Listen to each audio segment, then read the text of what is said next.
자, 안녕하십니까. 하이퍼리뷰입니다.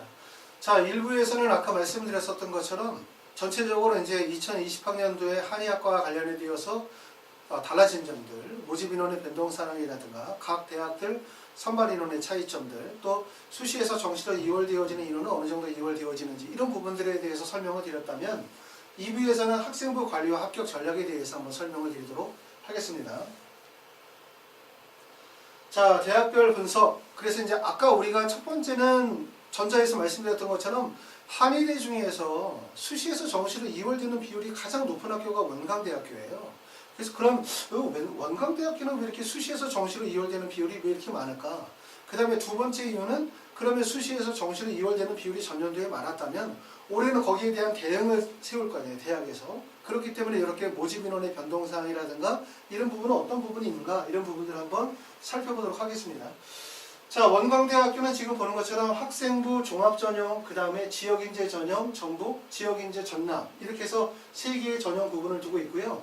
학생부 종합전형에서는 자연계 13명, 인문계 5명, 그 다음에 여기서는 자연 10명, 인문계 8명, 자연계 8명, 인문계 5명 정도 적지 않은 모집 인원을 선발을 하고 있어요.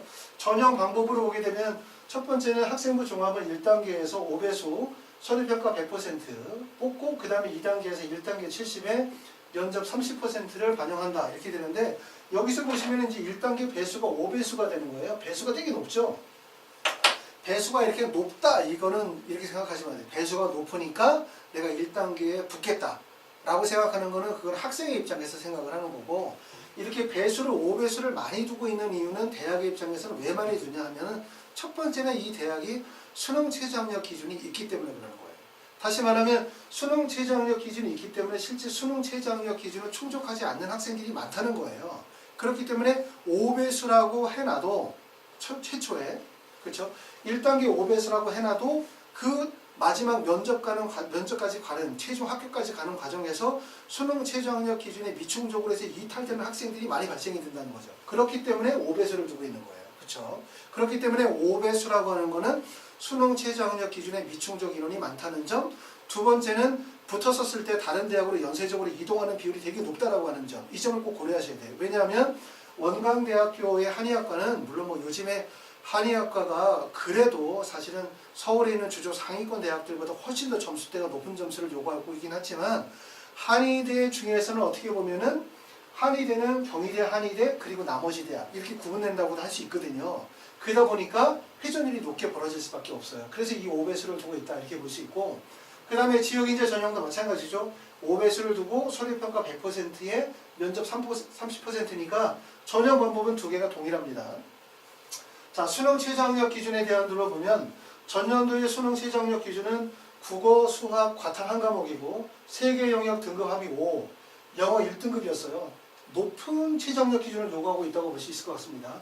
올해는 4개 영역 중에 수학을 포함하여 3개 영역 등급 합이 6 이내, 그 다음에 과탐 2개 과목이니까 약간 수능 최저학력 기준은 조금 더 낮아졌다라고 볼 수 있어요. 전년도에. 하지만 여전히 낮지 않은 거예요. 그러니까 3개 영역 등급합이 6에다가 과탐 2개 과목을 필요로 하니까 전년도에는 하나 했었었는데, 이렇기 때문에 사실상 전년도와는 큰 차이가 없다라고 볼 수 있고, 인문계열 같은 경우도 4개 영역 중에 수학을 포함하고 반드시 3개 영역 등급합이 6 이내 사탐 2개 과목을 포함하니까 전년도의 수능 최저학력의 충족 비율이 30%였어요.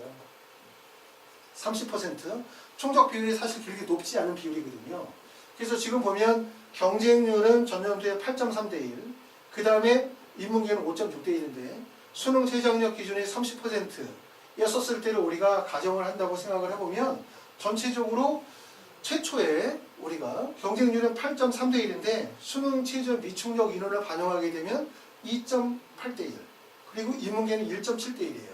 그러니까 결국 수능 최저학력 기준이라는 게 얼마나 커다란 요소로 작용을 하고 있는지를 보여주고 있는 거죠.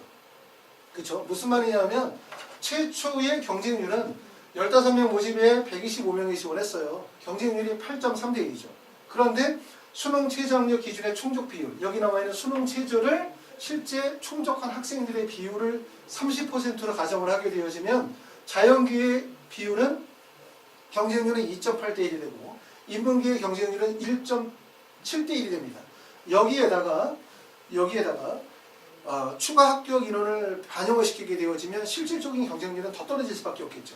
그러다 보니까 학생들 간의 등급 차이가 떨어지게 되는 거예요. 자연계에는 합격자의 평균 등급이 2.4등급, 그 다음에 인문계의 합격자의 평균 등급이 2.0등급인데 이 평균 등급이라고 하는 것도 대부분 이제 80% 평균 컷이라고 하는데 여러분이 다 아시는 것처럼 80%부터 마지막 합격자 간의 점수의 편차폭이 되게 크게 벌어지는 거죠. 그렇기 때문에 실제 합격자의 평균이 2.4등급이라고 한다면 마지막 합격자의 점수는 거의 3등급 가까이에 대한 성적을 가질 가능성이 되게 높아요.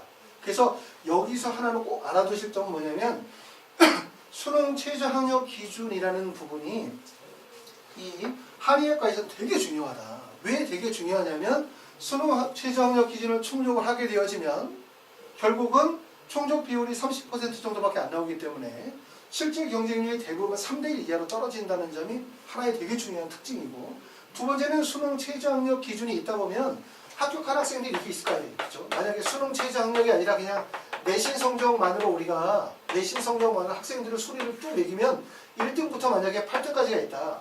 근데 이 중에서 수능 최저가 안 되는 학생들이 곳곳에서 발생이 되어지면서 이탈이 되면 결국은 내신 성적이 여기 공백이 생길 거 아니에요. 공백이. 그러다 보면 결국 학생들 간의 성적의 편차가 확대될 가능성이 되게 높죠. 커지죠. 그러다 보니까 결국 내신 성적이 2.4, 2.0의 등급이 합격생들의 평균 등급이 되는 이유가 바로 여기에 있는 거예요. 그렇죠? 그렇기 때문에 내가 만약에 내신 성적의 강점이 크지 않은 학생이다. 내가 일반계 고등학교인데 학교 내신이 그렇게 강하지 못해. 내신 성적이 별로 안 좋아. 그러면 한의대를 갈 수 있는 방법은 두 가지가 있어요. 첫 번째는 수능 체제를 충족하라. 두 번째는 고등학교 1학년, 2학년 학생부 내용에 한의학과에 대한 진로 적합성을 뚜렷하게 보여주는 거예요. 그렇게 했을 때는 붙을 수 있는 가능성이 되게 높기 때문에 이렇게 수능 체제가 있다는 것은 물론 수능 체제 충족하는 게 그렇게 쉬운 일은 아니지만 수능 체제가 있다라고 하는 건 내신 성적이 아주 강점이 있지 않은 학생들에게는 되게 긍정적인 요소다 이렇게 볼 수 있겠죠. 그렇죠? 자, 전북 인재 전형도 비슷합니다. 전북 인재 전형도 그 전년도에 비해서 수능 최저 학력 기준이 변경이 되어졌고 수능 최저 충족 비율이 한 30% 정도 나와요. 그러면 실제 7.3대 1이 실제 경쟁률은 2.2대 1, 4.1의 경쟁률이 실제 경쟁률은 0.8대 1 정도의 경쟁률까지 떨어질 수밖에 없는 거죠. 그렇죠?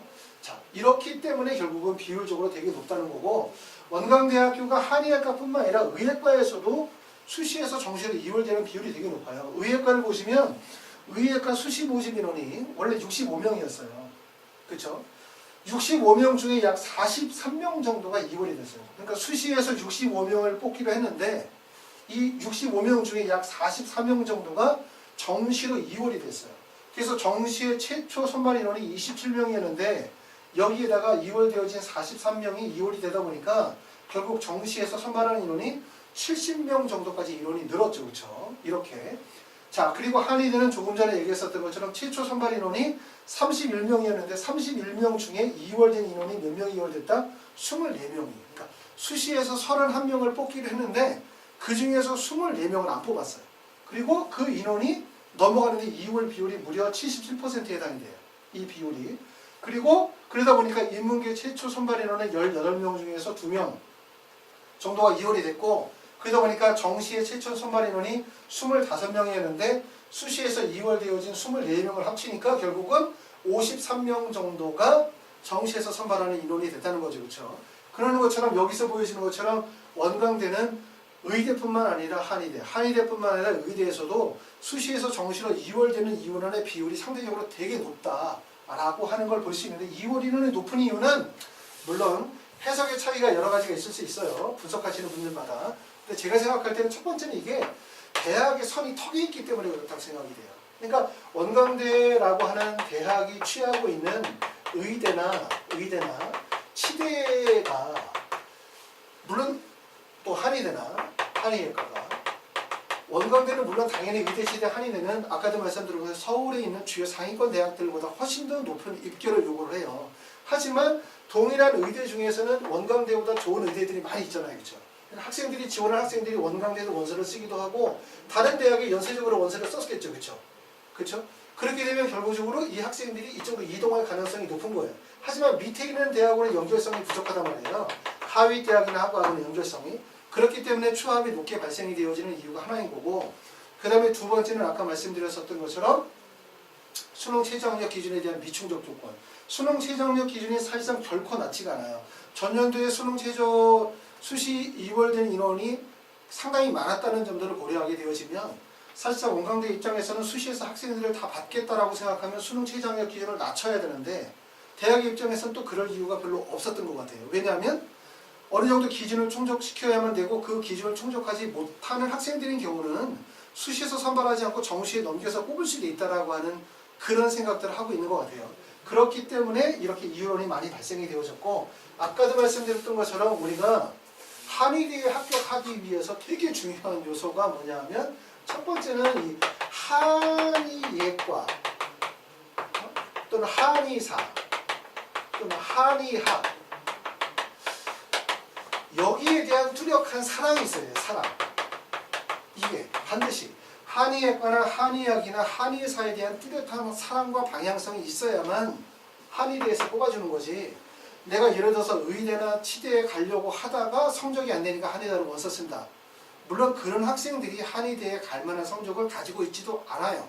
하지만 그렇게 방향성을 잡고 만약에 한의학에 원서를 쓰게 된다면 아까 말씀드렸던 것처럼 한의대에 계시거나 한의사이신 분들, 또 한의대 교수이신 분들 입장에서 볼 때는 자존심이 되게 상하시겠죠. 그리고 이런 학생들 뽑아봤자 사실은 대학 다니지도 않거든요. 좀 다니다가 적성에 잘 안 맞으면 그냥 휴학하거나 이런 경우들이 많기 때문에 차라리 뽑으려고 한다면 정말 지원 학과에 대한 적합성이 뚜렷하고 한의학에 대한 사랑이 뚜렷한 학생들, 이런 학생들을 뽑으려고 하고 있기 때문에 여러분들 입장에서는 반드시 이 점을 고려하지 하셔야지. 한의대라고 하는 게 의대나 치대보다 못하니까 성적이 낮으면 갈 수 있는 대학, 이렇게 절대로 생각하시면 안 된다라는 점을 고려하셔야 돼요. 보셔야 됩니다. 자, 그래서 이제 원광대학교에 대한 부분을 하나 정리했고요. 두 번째 대학은 대구 한의대. 대구 한의대도 아까도 보여줬은 것처럼 수시에서 정시로 이월되어지는 인원이 꽤 많았어요. 그렇죠? 그래서 이 대학에 대해서 우리가 한번 정리할 필요가 있어서 정리해봅니다.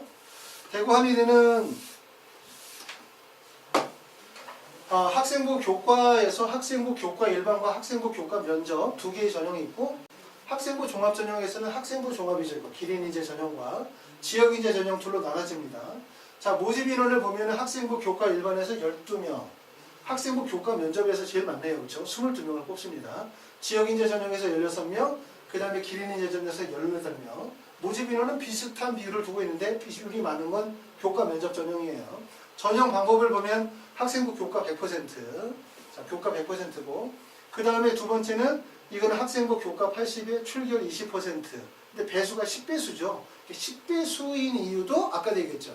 10배수니까 내가 붙기 쉽겠다. 이건 학생 생각. 실제 그렇지 않고 5배수나 10배수를 되는 이유 중에 첫 번째 이유는 수능 최저학력 기준을 가지고 있는 경우. 그런 경우들은 학생들이 수능 최저학력 기준을 미충족할 가능성이 높기 때문에 배수를 높게 둬야만 되는 거고, 그리고 두 번째는 학교로 봤었을 때 다른 대학으로 넘어갈 가능성이 높죠. 그러니까 대구 한의대 좋은 학교지만 한의예과나 아니면 그 위에 치대나 의대를 만약에 같이 원서를 쓴다면 학생들이 연쇄적으로 원서를 쓰고 위로 이동할 가능성이 높아요. 그러니까 이동 가능성이나 그 다음에 수능 최저 학력 비율이 있기 때문에, 최저 학력 기준이 있기 때문에 배수를 10배수 정도 크게 뒀다. 이렇게 볼 수 있을 것 같고, 그 다음에 지역인재 전형은 학생부 종합 100%, 그 다음에 기린인재 전형은 학생부 종합평가에서 5배수 두고요. 그 다음에 이거는 이 정도입니다. 학교에서 이렇게 5배수나 5배수, 10배수 이렇게 배수를 결정하는 거는 그 속뜻에 뭐가 포함이 되어져 있냐면 실제 그만큼 애들이 빠져나간다는 거예요.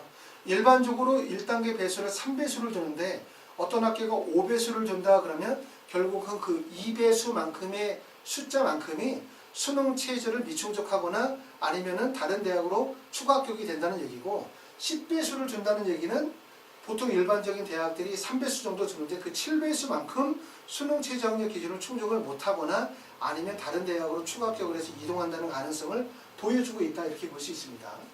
자, 여기서 보시는 것처럼 학생부 교과는 최저학력 기준이 4개 영역 등급 합이 7등급이에요. 최저학력 기준이 상당히 낮아요. 그렇죠?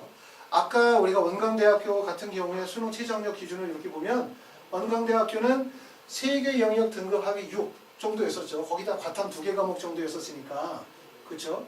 여기는 보면 4개의 학력에 7등급이라고 한다면 원광대부터 수능 최저 기준이 낮고 더군다나 과학탐구도 1개 과목을 반영하니까 상대적으로 최저 기준을 낮게 뒀다 이렇게 볼 수 있는데 그런데도 불구하고 수능 최저 학력 기준을 충족한 학생들의 비율을 보면 423명 중에서 53명 정도, 55명 정도가 충족을 했어요. 충족 비율은 13%밖에 안 돼요. 비율이 상당히 떨어지죠. 교과 면접 같은 경우도 충족 비율이 17.9%, 자연계, 인문계는 29.1%. 그 다음에 학생부 종합에서 지역인재 전형을 보면은 23%, 인문계는 34%. 그 다음에 기리는 이제 12%, 20.3%니까 최저학력 기준이 다른 대학에 비해서 높지 않음에도 불구하고 수능 최저학력 기준의 충족 비율이 상대적으로 낮다. 그렇기 때문에 결국은 대구 한의대 같은 학교를 합격을 하기 위해서 제일 중요한 부분들은 결국 수능 최저학력 기준을 충족하게 되어진다면 합격 가능성이 상당히 높을 수밖에 없다라고 하는 거예요. 그렇죠? 자, 그래서 충족 비율이 이렇고 추가 합격 비율을 보면은 교과 일반 전형은 15명, 125%.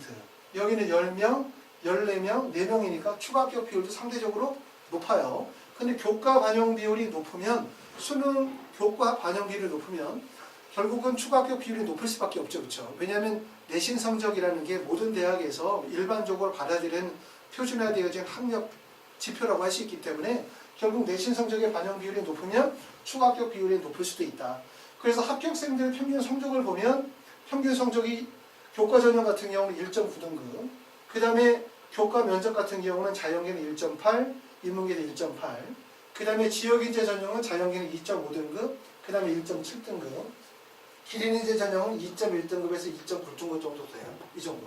그러니까 학생부 내신 성적은 이게 학생부 평균 등급이라고 하니까 말씀드렸었던 것처럼 보통 한 1.7에서 한 2점대 초반 정도까지도 한의대에 합격을 할 수 있다. 물론 2점대 중반까지도 볼 수 있다. 하지만 만약에 고등학교 1학년이나 2학년인 학생이라면 2점대 중반으로 한의대를 가려고 생각하시면 안 되고 2점대 초반이나 1점대 후반까지는 끌어올려야만 될 것 같고요. 그리고 여기서 제일 중요한 지표로 지금 보시는 것처럼 결국은 수능 최저학력 기준이라는 거예요. 그렇죠? 충족 비율 자체가 13% 이렇게 17%나 이렇게 23%처럼 충족 비율이 그렇게 높지 않기 때문에 결국 이 수능 최저학력 기준이 결국 합격과 불합격을 결정하고 있는 요소다. 이렇게 볼 수가 있을 것 같습니다. 그렇죠? 자, 그 다음에 이제 우리가 한의대를 지원하고자 하는 학생들은 대부분 가장 희망하는 쪽이 경희대 한의대죠. 그러니까 한의대는 아무래도 대학 자체의 특징이라고 한다면 결국은 대학이 두 가지로 나눠진다고 보여져요. 한의대는.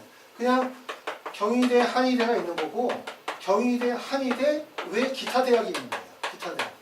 그러다 보니까 결국 경희대, 한의대를 가기 위해서는 상당히 높은 정도의 스펙 관리가 되게 필요하고 학생부 관리나 내신 성적이라든가 비교과 활동의 다양성이 정말 필요하고 그 다음에 기타 대학을 가기 위한 가장 좋은 방법은 아까 얘기했었던 것처럼 세 가지 요소를 충족하면 합격할 가능성이 되게 높다. 첫 번째는 이렇게 지원 학과에 대한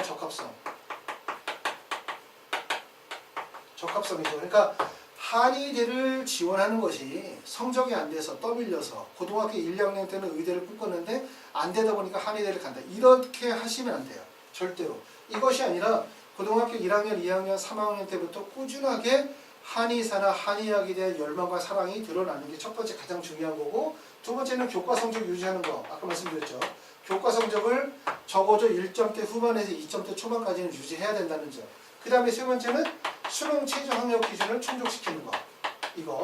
이 세 가지 요소를 충족하시게 되어지면 경희대를 제외한 기타 대학에서는 한의학과에 합격할 가능성이 상당히 높아요. 근데 이제 경희대는 다른 대학이라는 거예요. 왜냐하면 의대와 다르게 한의대는 대학과 학과가 매칭이 잘 안 되다 보니까 또 대부분의 학생들은 대학을 수도권으로 가고 싶어 하다 보니까 결국 경희대를 제외한 나머지 모든 대학들이 지방 쪽에 있다 보니까 결국 학생들의 선호도가 이쪽으로 많이 집중이 되어지고 더군다나 경희대 같은 경우는 네오르네상스 전형은 수능 최저가 없어요. 수능 최저가 없다는 것은 야 나는 내신 성적 되게 좋은데 수능 최저는 지금 따기가 어려우니까 이건 나를 위한 전형이다. 이렇게 생각하시면 안 되죠.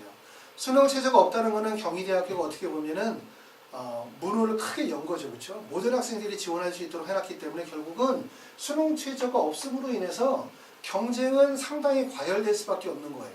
그러다 보니까 수능 최저가 없고 교사 추천서가 선택의 범위다 보니까 학생들이 다양한 학생들이 다 들어오게 되는 거죠. 그러니까 여기에 지원하는 학생들이 어떤 학생들이 지원하게 되어지냐면 그냥 일반계 고등학교 학생들만 지원하게 되어지면 그 학생들끼리의 경쟁이 되어질 수 있는 뚜렷한 지표가 있거든요.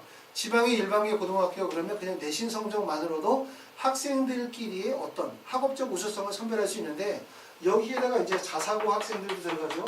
그 다음에 특목고 학생들도 들어가고 그 다음에 강남 지역의 학생들도 원서 지원이 가능하고 심지어는 이 전형은 국내외고 졸업자가 지원이 가능하기 때문에 해외고 학생들도 지원이 가능해요. 그러다 보면은 결국은 합격의 스펙트럼이 되게 넓어질 수밖에 없어요. 평가 기준 자체가 넓어진다는 거죠. 평가 기준이. 그러면 내가 만약에 일반계 고등학교의 학생이라면 일반계 고등학교 학생이 특목고, 과거나 영재고 학생들과 경쟁을 해서 이길 수 있는 지표가 있어야 되기 때문에 상당히 어려워질 수밖에 없다. 이렇게 볼 수밖에 없습니다. 자, 경희대 네오르네상스 전형은 첫 번째는 배수가 3배수죠. 5배수나 10배수를 주지 않는 이유는 첫 번째는 수능 최저 학력 기준이 없으니까 3배수만으로도 합격생을 뽑을 수 있고 그리고 어차피 경희대 한의대가 제일 천장이잖아요. 그렇죠? 위로 넘어가기 상당히 어렵죠. 그렇죠? 그렇기 때문에 3배수만 충분하고 그 다음에 수능 최저 학력 기준이 없습니다. 경쟁률은 지금 보면 자연계는 9.9대 1이었고 인문계는 15.38대 1이었어요. 인문계의 경쟁률이 상당히 높죠. 자, 여기서 경희대 같은 경우 네오르네상스 전형에서 수능 최저 학력 기준의 충족 비율을 보면 논술 전형은 보통 26%, 인문계는 40.9%예요. 대학에서 발표하진 않았지만 대략적으로 보면 한 35% 정도가 수능 최저 학력 기준의 충족 비율이라고 볼 수 있습니다. 그러면 35%를 기준으로 하면 298명 중에 약 88명 정도가 수능 최저 학력 기준을 충족한다고 볼 수 있고 그럼 88명이면 경쟁률이 어디가 되냐면 2.93대 1이 돼요. 그러니까 다시 말하면 뭐냐면 경쟁률이 9.93대 1이지만 결국은 수능 최저 학력 기준을 충족하게 되면 2.93대 1이 돼요. 경쟁률이 대폭으로 떨어지는 거죠. 그런데 문제는 이 학교에 수능 최저 학력 기준이 없다는 거예요. 그렇죠? 그렇기 때문에 이 경쟁률이 그대로 넘어가는 거죠. 그러니까 수능 최저 학력 기준이 있고와 없고의 차이가 되게 큰 거예요. 수능 최저 학력 기준이 만약에 경희대학교에 적용이 되어진다면 실제 10대 1 정도의 경쟁률이지만 실제 경쟁률은 3대 1이 안 되는 경쟁률이죠. 그런데 수능 최저가 없다 보니까 경쟁률은 그대로 9.93대 1과 15.88대 1의 경쟁률이 그대로 유지가 되어지게 되고 자, 충원연은 이렇습니다. 자, 논술 전형 같은 경우들은 논술은 우리가 논술 70%의 학생부 교과 및 비교과 30% 반영이 되어지고 자연계는 4개 영역 중에서 3개 영역 등급합이 4이내 상당히 높죠. 인문계는 3개 영역 등급합이 4이내 정도 과탐이나 사탐은 1개 과목을 반영하지만 기본적으로 수능 최저 학력 기준이 높기 때문에 처음에 경쟁률은 자연계는 65.92대 1이고 인문대는 196대 1이에요. 상당히 높습니다. 여기도 수능 최저 학력 기준이 인문계는 자연계는 26.4%일이 수능 최저 학력 기준을 충족을 했기 때문에 실질 경쟁률은 10.8대 1이고 그 다음에 인문계열은 원래는 196.1대 1이지만 수능 최저 학력 기율이 인문계는 좀 높아요. 자연계보다 40.9%가 충족을 하다 보니까 실질 경쟁률은 88.9대 1입니다. 논술 전형은 사실상 어렵죠. 그러니까 논술 전형의 원서를 쓰는 학생들은 학생부 교과 가능성이 없는 거죠. 교과 성적 별로 안 좋은 학생들이 내가 단지 수능 체제를 충족하면 한 번 정도 논술 전형으로 덤벼보겠다라고 하지만 결국은 한의대 중에서 논술을 실시하는 학교가 경희대밖에 없기 때문에 그만큼 이거는 가능성 되게 없다고 볼 수 있고 또 반대로 뒤집어 보면 경희대 한의대를 가기 위해서 별도로 논술만 준비하는 학생들이 많지 않기 때문에 또 하나의 기회나 가능성이 될 수 있다고도 볼 수 있겠지만 근본적으로 대부분의 학생들이 수능 최저가 안 되기 때문에 이탈되어지는 현상들을 보여주고 있습니다. 자, 다음. 자, 그럼 이제 아까 말씀드렸었던 것처럼 이러한데 그럼 우리가 한의대를 가기 위해서 학생부 기재관리는 어떻게 해야 되느냐 이 부분에 대해서 좀 설명을 드리도록 하겠습니다. 의대나 치대와 다르게 한의대는 가기 위해서 학생부 기재관리 해야 되는 부분 중에서 가장 중요한 부분을 뽑는다면 저는 이 부분을 뽑고 싶어요. 진로희망사. 아까도 말씀드렸던 것처럼 한의대에 합격을 하기 위해서 제일 중요한 부분은 제 생각인데 첫 번째는 한의학이나 한의사에 대한 뚜렷한 전공 적합성을 가지고 있느냐 없느냐라는 부분이 되게 중요하다라고 생각이 되어집니다. 왜 중요하냐면 대부분 지원하는 학생들의 현실이 1학년, 2학년 때부터 한의사를 꿈꾸다가 3학년 때 한의사를 지원해서 합격하는 학생들보다는 1학년 때, 2학년 때는 대부분 의학계열 또는 뭐 의사를 꿈꾸다가 3학년 때 가서 한의사로 넘어가는 경우들이 많다는 거예요.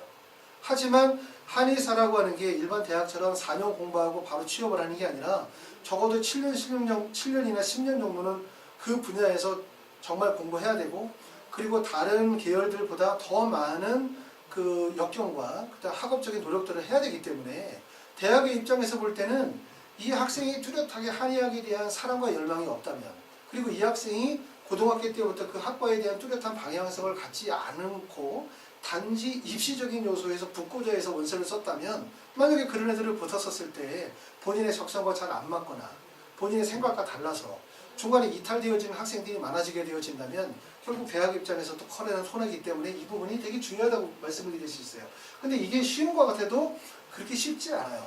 대부분 고등학교 1학년 때 내신 성적이 1점대 내신 성적이 나오는 자연계 학생이라면 거의 대부분의 학생은 의대를 꿈꿉니다. 현실이 그렇기 때문에. 근데 물론 올해 같은 경우도 입시 컨설팅을 진행을 해서 수시나 정시로 대학을 간 학생들을 보면 내가 한의학에 대해서 뚜렷한 방향을 가지고 있는 학생들도 많아요. 근데 중요한 건 방향성을 갖고 붙는 학생이 있지만, 방향성을 있지만 못 붙는 학생들이 많다는 거예요. 제 얘기는 방향성을 가지고 그와 관련된 노력을 통해서 붙을 수 있는 지표를 만드는 게 되게 중요하다는 거고, 그렇기 때문에 이 진로 희망사항 잘 관리하는 게 정말 되게 중요하다. 어렵지 않다. 진로 희망사항에다가 본인의 진로가, 나의 진로가 뭐라는 것만 보여주면 되냐면 한의사 또는 한의학에 대한 뚜렷한 방향성만 있으면 돼요. 그러면서 두 번째 중요한 거는 내신이죠. 물론 이게 말은 이렇게 쉽게 하지만 결코 쉽지 않죠. 내신 성적은 아까 말씀드렸던 것처럼 전체적으로 뭐 1.3 위에는 관계없어요. 1.2가 돼도 상관없지만 대부분 한 1.9 정도까지는 좀 만들어 보자. 2등급 내려가는 게 좋고, 정 안 되면 2.1에서 2.23 정도의 등급대도 가능하다는 것을 말씀을 드리고, 물론 고등학교에 따라서 좀 달라요. 그렇죠? 어떤 고등학교에 따라서는 내신 성적이 2점대보다 좀 낮은 성적, 뭐 2.5, 2.6, 2.7 등급에서도 붙을 수 있는 가능성이 물론 있긴 하지만 이 정도면 일반적으로 합격할 가능성이 높다 얘기고, 수상 경력은 의대나 한의대나 다르지 않죠. 대부분 수상 경력은 학생이 가지고 있는 수상 경력 중에서 자연계와 관련이 되어진, 한의학과 관련이 되어진 생명과학이나 또는 과학교과, 수학교과에 관한 수상 경력을 가져주면 좋을 것 같고, 소논문은 올해부터는 기재가 안 됩니다. 그렇죠? 하지만 소논문이라는 이름은 없어지지만 세부능력 특기사항에다가 보고서 형태나 탐구 보고서의 형태로 기재가 가능하기 때문에 이런 바이오나 생명과학과 관련이 되어진 탐구 활동들이 만약에 이루어지게 된다면 기재하시면 좋을 것 같아요. 나머지 내용에서는 사실 별 특징이 없어요. 왜냐하면 한의대를 가는 방법이 너무나 간단하기 때문에 그런 거예요. 나머지 여기 나와 있는 동아리, 물론 당연히 우리가 한의대를 가려고 하면 동아리는 인문사회 동아리보다는 자연이나 아니면 과학 관련된 동아리 활동을 하셔야 되겠죠. 그렇죠? 또는 뭐 자율 동아리나 세부 특덕 독서 활동 이런 부분들에 대해서는 제가 뭐 이렇게 하라 저렇게 얘기하실 필요가 없는 것 같아요. 가장 중요한 부분, 제가 꼭 지켜야 되는 부분, 내신 성적 이거 하지 말라고 해서 안 하는 분 안 계실 거고, 당연히 내신 성적은 좋은 내신을 따기 위해서 유지할 텐데 많이 놓치는 부분 중에서 정말 중요한 부분이 있다면 그거는 바로 진로 희망사항에 대한 부분들을 뚜렷하게 보여주고, 이 진로 희망사항을 통해서 내가 한의학에 대한 열망과 사랑이 구체적이라는 걸 보여줄 필요가 있다. 이 점에 대해서 강하게 얘기를 하고요. 아까도 말씀드렸었던 것처럼 우리가 한의대에 붙는 방법은 간단하다. 첫 번째는 진로 희망사항, 학생부 기재 내용에서 고등학교 1학년 때부터 한의사를 명확히 하자. 이거예요. 그러니까 내가 내신 성적이 지금 막 1.789 이런 성적이 나와. 결정하셔야 된다는 거예요. 이 성적으로 내가 과연 의대를 갈 수 있을 것인지, 아니면 의대가 내 적성에 맞는 것인지, 한의사라고 하는 적성은 어떤지, 이런 점에 대해서 생각해 보실 필요가 있고, 전년도에 한 학부모님이 이제 부모님은 의사셨거든요. 근데 따님을 이제 한의대를 보려고 하는데 그분 말씀은 그런 얘기 하시더라고요. 자기 친구들 중에서 한의사이신 분들이 많은데 그분들이 되게 부럽다. 왜냐하면 한의사들은 의사에 비해서 라이프 스타일이 정말 좋다라는 얘기를 해요. 그러니까 의사라는 직업이 가지고 있는 장점도 있지만 아무래도 치열한 경쟁 그리고 여러 가지 스트레스를 많이 받는 업종이라고 본다면 한의사는 그거에 비해서 의사에 비해서는 여러 가지 라이프 스타일이 상당히 풍요롭고 그 다음에 그들이 살아가는 삶 자체가 되게 윤택한 삶을 산다라는 그런 느낌을 가지시는 것 같아요. 그 어머니 입장에서 볼 때는. 그러다 보니까 이제 한의사가 적성에 잘 맞는 분들도 많이 계시거든요. 그렇죠? 그렇기 때문에 고등학교 1학년 때 내신 성적이 내가 만약에 1점대 중후반 정도 되어진다라는 학생이라면 내가 의대를 갈지 한의사를 갈지 정확하게 구분을 지시는 게 되게 좋아요. 만약에 내가 1.78군데 이 상태로 그냥 의대 가다가 고등학교 2, 3학년 때 내신 성적 안 좋아서 한의대로 꺾으면 한의대 못 갑니다. 그것도. 근데 만약에 내가 내신 성적이 1.78군데 내가 1학년 때부터 한의사와 관련된 내용을 꾸준하게 유지했어. 하지만 난 고등학교 2, 3학년 때도 내신 성적이 크게 오르지 않아서 그냥 2점대 초반이나 1점대 후반 정도 됐어. 수능 체제는 대학마다 차이가 많잖아요. 그렇죠? 좀 높은 학교도 있고 낮은 학교도 있으니까. 라고 한다면 한의대에 갈 가능성이 되게 높은 거죠. 그러니까 한의대는 현실적인 꿈을 구체화시키면 갈 수 있어요. 그런데 그냥 내신 성적이 좋으니까 나는 무조건 의대를 갈 거야 라고 생각하다가 안 돼가지고 나 한의대 원서 쓴다? 라고 하면 한의대 공부가 아까 얘기했던 것처럼 2, 3년 공부하는 공부가 아니거든요. 그렇기 때문에 대학의 입장에서 볼 때는 그런 학생들 안 뽑죠. 자존심도 상하고. 그렇기 때문에 한의대를 붙는 방법은 아까도 말씀드렸죠. 제일 중요한 건 고등학교 1학년 때 진로 과정을 명확하게 할 필요가 있어요. 진로 정하고 그 다음에 내신 성적 관리 잘 유지하시면서 수능 최저 조건을 잘 따는 것. 이게 바로 한의대를 가는 가장 핵심이다. 이렇게 말씀을 드릴 수 있습니다. 자, 감사합니다.